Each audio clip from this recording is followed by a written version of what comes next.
Here we go. At the beginning of the year, I cut out my toxic parents and I have very little contact with my sister and brother now. I know this is what's best for me, but how do you cope with the loneliness? I'm also struggling with making space for how my siblings feel in this situation. One is in complete denial, the other tries to people please everyone. It's hard making space for their feelings when they aren't facing any truths, and I'm always the villain. By facing my family dysfunction and creating boundaries, I'm now portrayed as the villain. How do you cope with this when you know it's so wrong? Listen, again, let's just firstly start by validating you've called yourself the villain. We often talk about people being the scapegoat when you are able to see truth. And it's very similar to what I was talking about previously with the men that don't like it.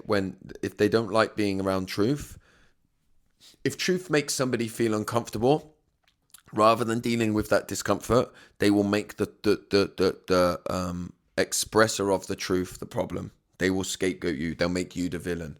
So, well done for you for holding boundaries in the face of that.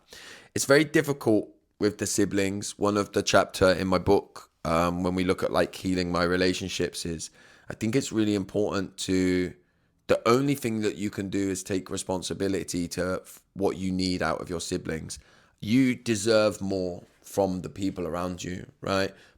But are they able to give it to you? And if they're not, then like you say, one is complete denial and the other tries to please everyone. It's hard making space for their feelings when they aren't facing any truths. If they can't do both, then maybe you can't be there with them in their feelings, and that has to become one of your boundaries. I mean, it's hard and it's not nice and it's not ideal, right? But this isn't an ideal situation.